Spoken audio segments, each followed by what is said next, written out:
El Salvador.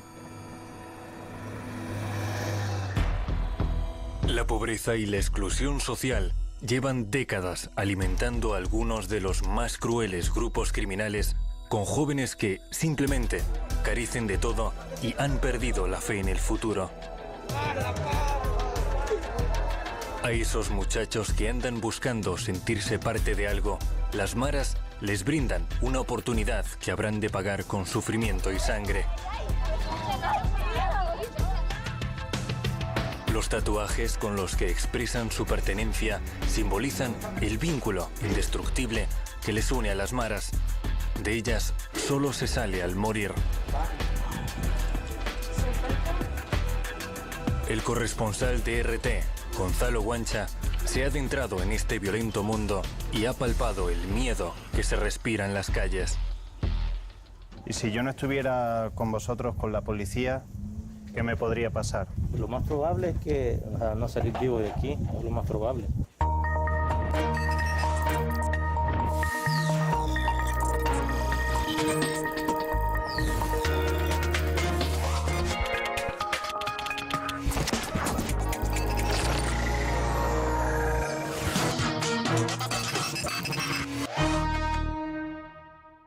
Está claro, las pandillas definen a El Salvador. Lo definen como el país más violento, uno de los más violentos del mundo por culpa de su tasa de homicidios diarios, y también lo definen como un país que vive un conflicto con el ejército tomando las calles, pero que no vive una guerra declarada oficialmente contra los pandilleros. Miles de pandilleros, que por cierto viven dentro de El Salvador, pero viven a espaldas del orden legítimo, que tienen sus propias leyes, que tienen su propia jerarquía. Son dos concepciones separadas, pero en un mismo país. Universos paralelos que cada vez que se tocan generan cadáveres, generan miles de muertos, asesinatos cada día sin que ni siquiera haya un motivo claro para ello. Es que en la guerra de las pandillas no hay diferencias políticas, ni religiosas, ni tampoco étnicas. Es solo una cuestión de interacción social y de interacción económica, pero una interacción que se hace a balazos. Y lo más dramático es que creo que esta situación solo va a ir a peor.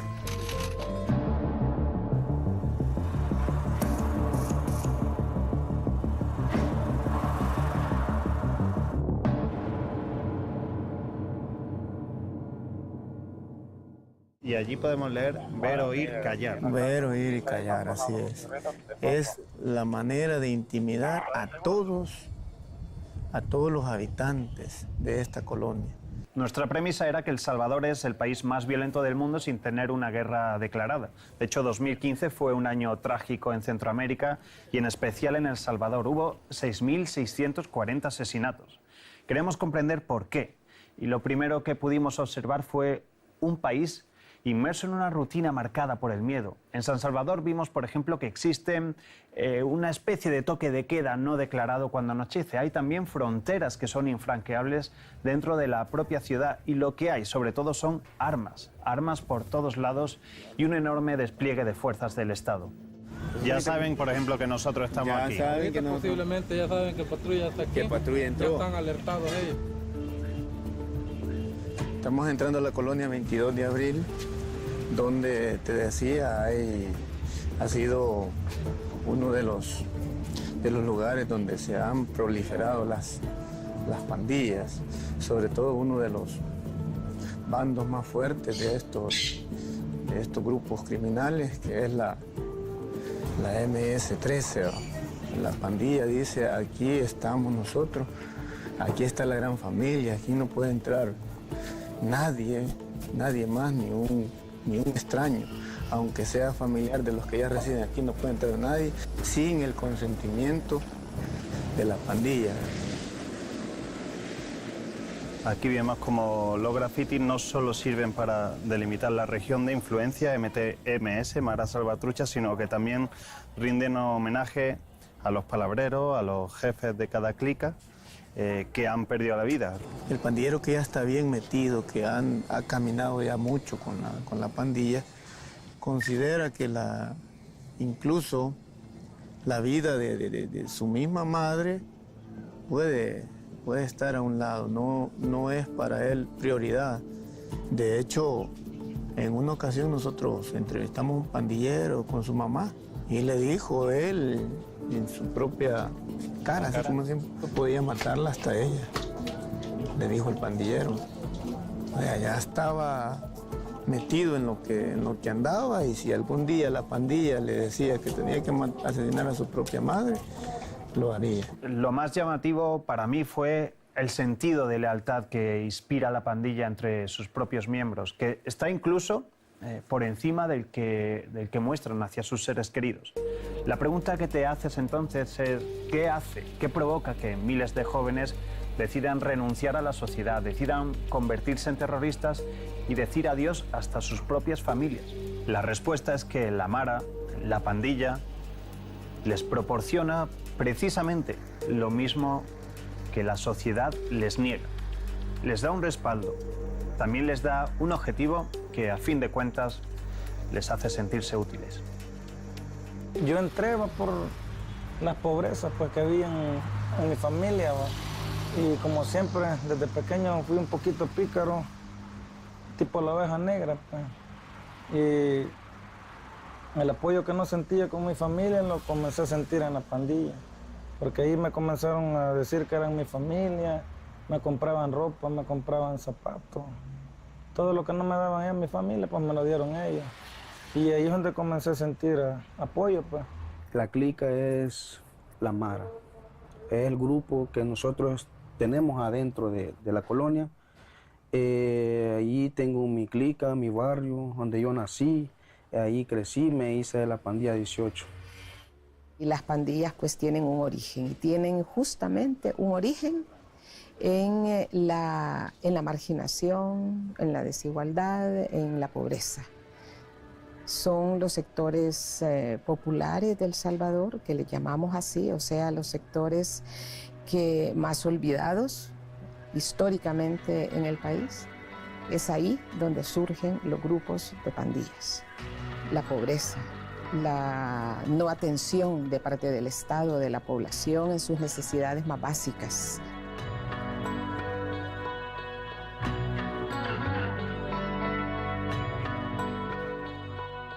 Y si yo no estuviera con vosotros, con la policía, si yo estuviera aquí solo paseando, ¿sería peligroso? Sí, es peligroso. Aquí entrar usted solo es peligroso, porque no lo conocen. Piensan que usted tal vez a recolectar información viene para dársela a la pandilla contraria. ¿Y qué me podría pasar? Lo más probable es que no salir vivo de aquí, es lo más probable. Pero ya estando uno aquí, viendo la presencia de nosotros, sí, no le puede pasar nada. Es que creo que las pandillas como grupo, que tienen un control territorial y social de muchas zonas de El Salvador, existen porque también beben del caldo de cultivo de la pobreza y de las zonas marginadas. Oficialmente hay 60.000 pandilleros, 60.000 personas que mantienen a sus familias desde el crimen. Es una enorme masa delictiva que implica, lo primero, la normalización total de la violencia. En San Salvador hay un punto, más allá de las pandillas, que siempre pone de relieve el problema de violencia y de muerte que vive el país. Es el Instituto de Medicina Legal, que es básicamente la morgue a la que llegan las decenas de víctimas diarias que provocan las pandillas. Pues nosotros aquí brindamos lo que es la ayuda, el asesoramiento familiar a las personas que vienen y piden un servicio funerario. Supongo que te habrá acostumbrado a ver historias fuertes, ¿no? Y sí. Momentos dramáticos. Sí, sí, bastante. Hay momentos en los que pues uno está a la par del familiar y ver, ¿verdad?, el momento de dolor de las personas. Y pues también le causa a uno ese dolor, ¿verdad? Muchas veces me ha sacado lágrimas, pues, y de ver a los niños y su dolor. De ahí algunas personas adultas no es que uno se vuelva inmune y que ya no sienta, ¿verdad? Pero sí uno se acostumbra a ver diferentes escenas. En términos de proceso, seguimos por el buen camino. Casi la mitad de los homicidios se han reducido. Tenemos la búsqueda permanente a escala nacional de una estructura de casi de 100 cabecillas que están debidamente identificados. Muchos de ellos ya prácticamente fueron sacados de ruta, o están en la cárcel, o están en proceso de ser condenados, o cayeron en el fuego con nuestra fuerza policial acompañada por nuestros miembros de las Fuerzas Armadas. ¿Que son un Estado dentro del Estado? No. Son una fuerza que van a ser y tienen que ser sometidos.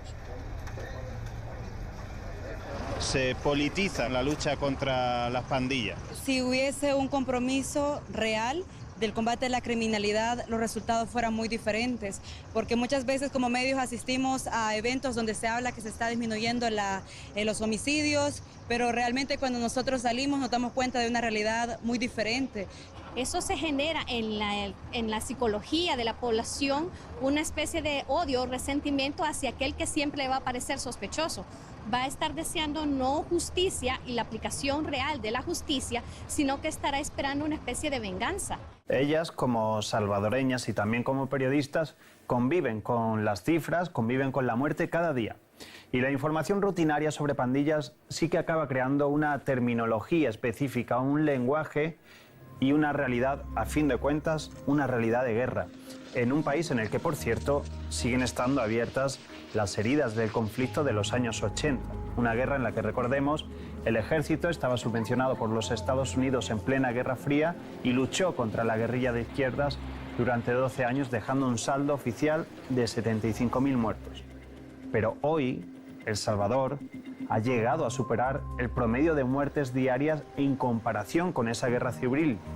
Y lo que te preguntas entonces es, ¿cómo ha llegado el país a ese punto? ¿Cómo es posible que una red de pandilleros se haya convertido en el enemigo número uno de su propio país?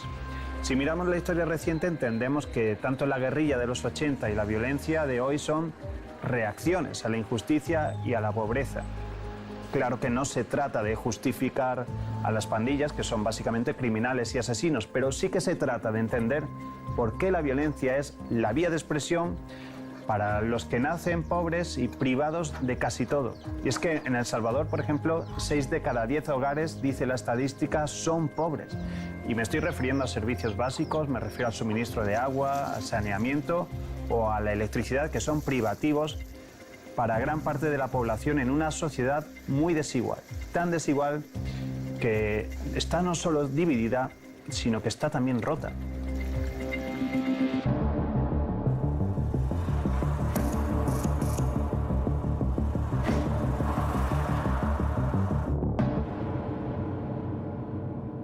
Aquí se han hecho intentos por frenar esto a través de algunas leyes, pero que no han dado resultado. Hay una ley de proscripción de pandillas que no funcionan. Otros planes como mano dura, super mano dura, no han funcionado. Eso lo que ha hecho es incrementar más el accionar de las pandillas. Marvin Reyes es uno de los policías que más saben de la lucha contra la Mara y cree que el enfoque es inadecuado. Porque aquí se da un efecto, que cuando se reprime a alguien, busca la manera de contrarrestar esa represión. Y ellos lo han hecho contrarrestándolo con más violencia.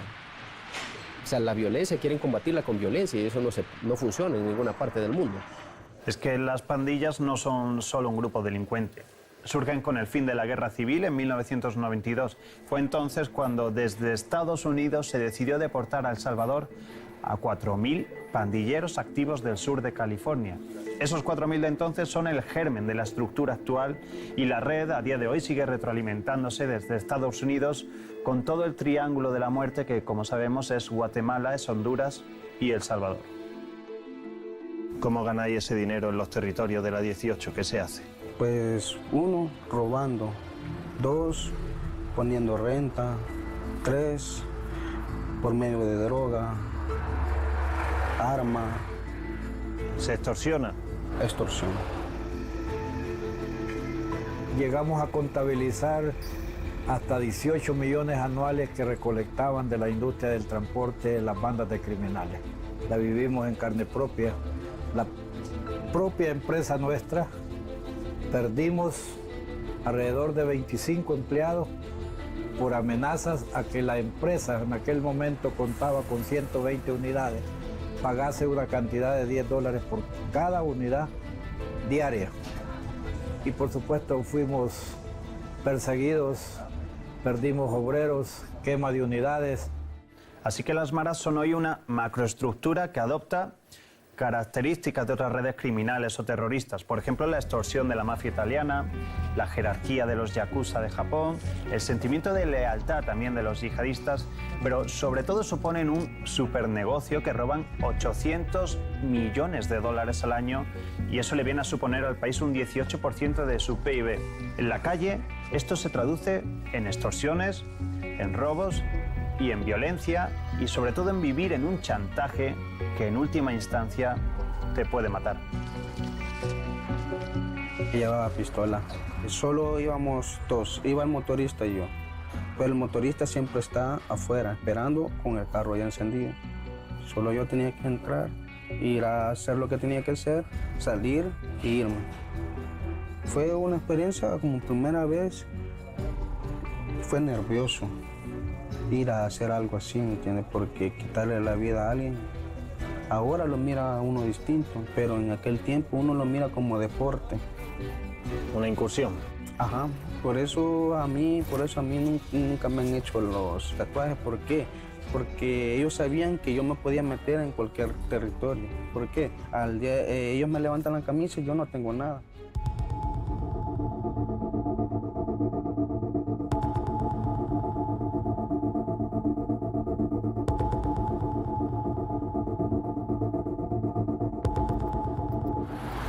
Cada tatuaje es como una medalla, es como una misión hecha. Algunos sí, otros no. Como un uniforme. Sí, ahí lo más sagrado es la pandilla, las letras, no importa la mamá que es la que lo tuvo uno, yo no importa la pandilla, la familia. ¿Cómo vive hoy día, fuera de la mara? Pues mira, ahorita con un poco de temor, va. Tengo enemigos por todos lados, diferentes enemigos, va. Diferentes pandillas. Y sí, da temor un poco, más hasta con la policía ahorita y el grupo que ha salido de exterminio. Entrada hay en la pandilla, pero salida ya no hay. La única salida es la muerte. Es fácil entrar en la mara, pero es imposible salir a no ser que sea en un ataúd. Las maras son como una casta de repudiados que te acepta y que te atrapa para que mates con ella. Pero lo cierto es que hay pocas oportunidades fuera de la pandilla. De hecho, por ejemplo, oficialmente solo encontramos un lugar para borrar los tatuajes. Muchas personas por las que vienen aquí son estigmatizados, discriminados, no pueden optar a un empleo. Y si están trabajando, bueno, de hecho no pueden entrar porque cuando les hacen el examen médico y los revisan y les ven un tatuaje ya no clasifican, ¿verdad? La gente los mira mal, pero sí sufren mucho los pacientes discriminación y estigmatización. ¿Cómo querrías que mejorara tu vida? ¿Qué pedirías? Pues que mi deseo más grande que yo lo vengo pidiendo a Dios, que me quite todos mis tatuajes.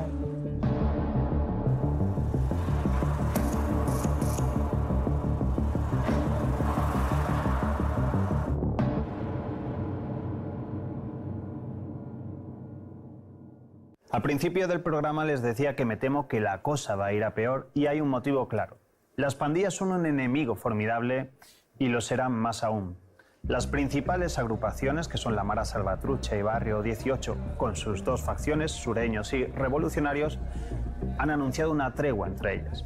Hasta ahora los enfrentamientos territoriales entre las clicas eran la pauta dominante, pero ahora conforman un frente común contra las fuerzas estatales, y esas fuerzas estatales ven cómo el problema se viene agravando.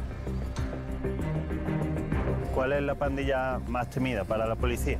Desde que se empezaron a perpetrar los primeros ataques de pandilleros hacia policías, iniciaron la pandilla 18. Esta pandilla 18 se ha dividido en dos. Una que se llama sureño y otra que se llama revolucionario. Y son los más violentos, los más sanguinarios. han causado gran cantidad de asesinatos con lujo de barbarie. Han despedazado personas, han matado policías, decenas de policías, han matado familias completas. Esta estructura es la más criminal y la más sanguinaria de todas. Moverse por El Salvador, por San Salvador, por la capital, circular prácticamente por una ciudad en estado de excepción. Hay muchas fronteras internas que delimitan qué zona es libre de pandillas, que delimitan qué zona es de la Mara Salvatrucha y qué zona pertenece a Barrio 18. Vamos tratando de componer el rompecabezas de la violencia que domina el país y precisamente una de las piezas más importantes que nos faltan es el de una de las pandillas que vamos a conocer. La pandilla más temida por la población y la más violenta con la policía.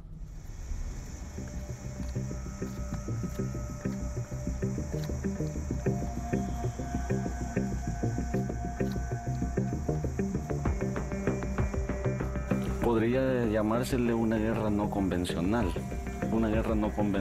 que el Estado ha proclamado contra las pandillas. ¿Cómo llega a ese punto en el que las pandillas que son archienemigos, que en algunas zonas no se pueden ni ver, es decir, hay clara frontera, pero sí tenéis diálogo? La similitud entre las pandillas es más parecidas que no parecidas, ¿me entendés? Los problemas que tenemos son iguales, las tres estructuras. De donde venimos es lo mismo, comunidades desintegradas, hogares desintegrados, violencia familiar, migración, abandono y etcétera. Es curioso porque oyendo a Santiago me dio la impresión de estar ante un líder opositor o un revolucionario más que ante un líder, un portavoz de las maras. Tenía que pararme a recordar los miles de asesinatos que cometen las clicas y la gente como él. Pero son asesinatos que, por otra parte, también han generado un enfrentamiento brutal con las fuerzas del Estado. Unos cuerpos del Estado que tampoco están exentos de haber cometido abusos. Sus manos también están manchadas de sangre. Por eso, precisamente, quisimos visitar a los primeros periodistas que han informado sobre masacres cometidas por las propias fuerzas policiales. Si la policía asesina a 5 pandilleros o a 8 pandilleros desarmados que se han rendido, nosotros le llamamos a eso una masacre. La policía le llama a eso ejecuciones o en las redes sociales el público le llama a eso ajusticiamientos. Eso es una masacre y es ilegal. Te puedo decir con certeza de que la policía en su plenitud completa se ha convertido en un grupo de exterminio. Es una entidad que más viola los derechos, que está asesinando personas y lo están disfrazando ¿con qué? Con enfrentamientos entre pandillas. Yo me dedico a la agricultura e iba a trabajar cuando estaba en una loma en pie, ¿verdad? Cuando señores agentes policiales rurales desde el monte comenzaron a atacarnos, a atacar así a balazos, ¿verdad? Nunca me imaginé que a mí me estaban tirando, me estuvieron ultrajando, me estuvieron golpeando, diciéndome de que yo era pandillero y sin encontrarme nada. ¿Ya con las balas dentro del cuerpo? Sí, ya con la bala del cuerpo, dentro del cuerpo. ¿Cuántos disparos te dieron? Me dieron 3 disparos. ¿Cuál es tu situación? ¿Sientes inseguro? ¿Sientes miedo? ¿No quieres que la policía sepa que estás contando el caso? ¿Cómo no? Pero lo que pasa es que en los policías no hay nada de confianza. Así se lo digo porque imagínense que yo siendo un civil y ellos apoderándose de todos nuestros derechos. Este es otro caso representativo. Un joven tiroteado por error, lisiado de por vida y que hoy teme tanto a las pandillas como también le tiene un pavor enorme a la policía. La Fiscalía Defensora de Derechos Humanos denuncia más de 100 ejecuciones extrajudiciales cometidas por las fuerzas estatales.